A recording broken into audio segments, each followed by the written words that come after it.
Okay, so I'm going to continue talking about contradictions, and more specifically, the fact that we as living beings, as humans, we are already faced with this contradiction, with the basic contradiction of humankind from the very day we're born.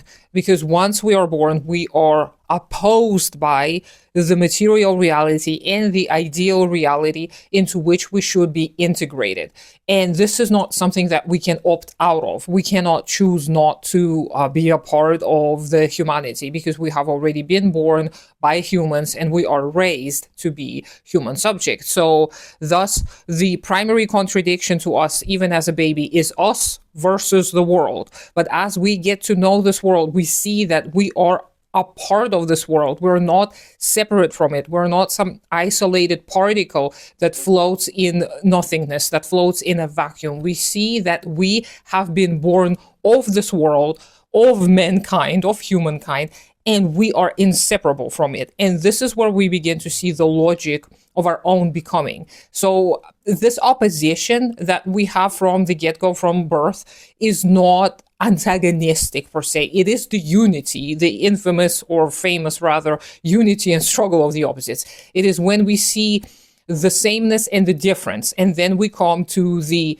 actual unity, the word that I keep on trying to find an equivalent to the word тождество, which is equality, but it is so much more than what a lot of people think it is nowadays. So it is the equality in the sense of this mathematical sign, right? Because none of us are completely the same, and this is absolutely normal. We cannot do anything about this. We are very, very similar, but it is in that little difference where the opposition lies. And again, this struggle is not fighting. The struggle is not us trying to win, is not us trying to subjugate someone else. It is the struggle to come to the next level, so to speak, the next level of the spiral of history. And it happens whether we participate in it or not. But if we do not participate in it, it is going to happen more sporadically, spontaneously, and the outcomes may not be what we desire them to be.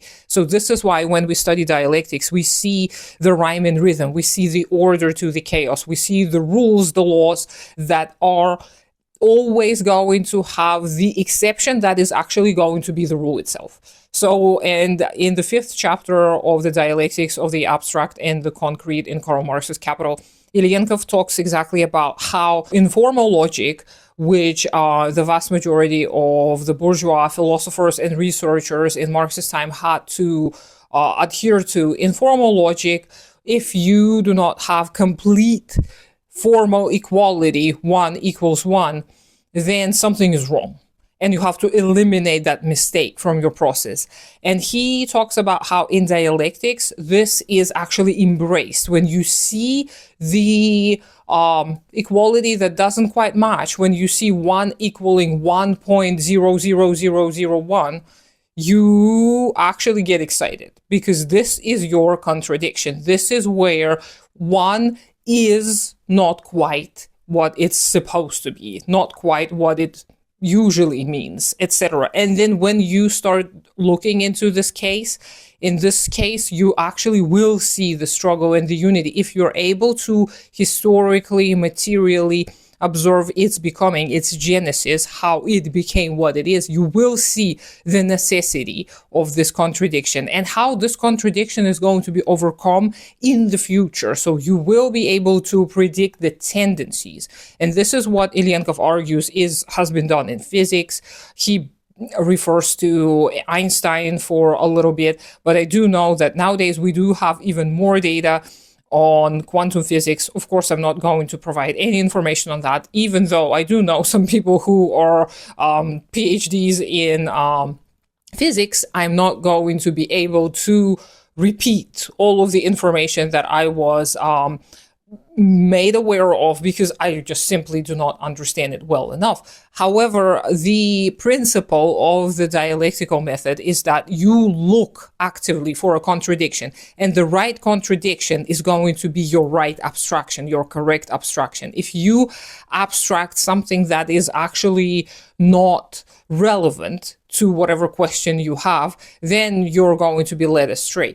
But in order to find the correct side of this world, you have to find the two seemingly opposing forces, just like Marx does, and Ilyenkov after him reiterates that the proletariat and the bourgeoisie is a classical interconnected, interdependent pair. One does not exist without the other, and the other will not exist in the same quality once capitalism is overcome. So the same goes to everything. You do not compare something that is completely disconnected. You do not look for just flaws in the system. You look for things that may be connected, and then you discover whether they are truly connected. And if you do find that connection, this is what you need to explore. And in interpersonal relationships, there are so many examples of that, because again, we as the self will always have the other.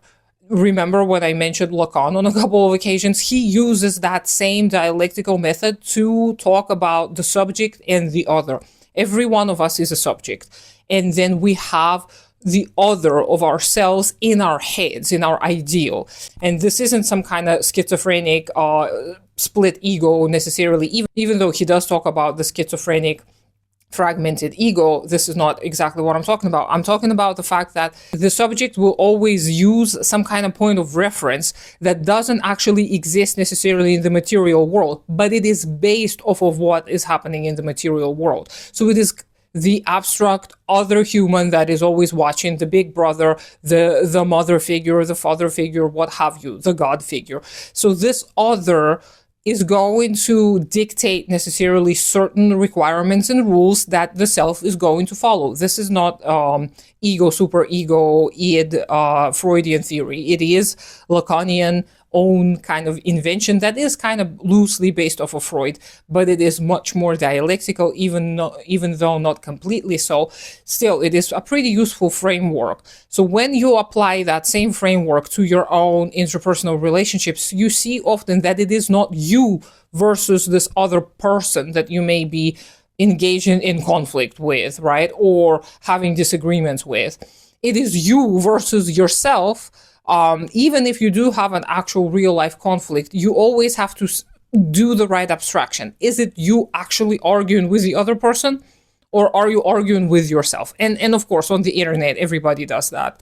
Everybody knows what a strawman fallacy is, hopefully. And this is what a lot of people nowadays engage in. And this is what AI is also helping people get buried in. It seemingly is another tool to help us bury our head in the sand and just forget about objective reality, and where we argue with ourselves and agree with ourselves. And this is not anything new. This is just extreme alienation that Marx was talking about way in the middle of 1800s.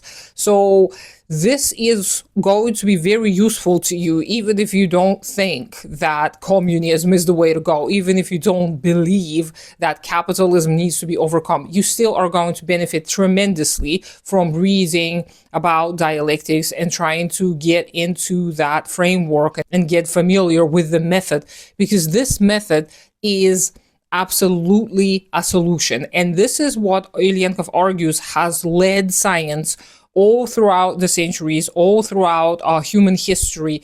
We were using consciously or unconsciously various dialectical tools in order to gain a better perspective on reality. And the reality becomes more and more concrete to us as we study it concretely.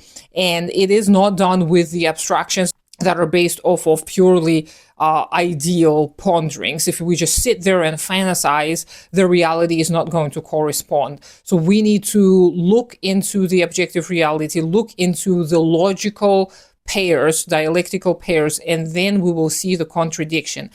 So hopefully this all made sense. Let me know if you have been reading this work and what you've gained so far. Hopefully you started, because this is one of the most important works I have read in my life so far. Otherwise, I hope you have a great day today. Consider supporting me on Patreon. Do take care of yourself and your community first. Subscribe to me on all the other social media accounts, even though I don't do much there, and I'll talk to you sometime later.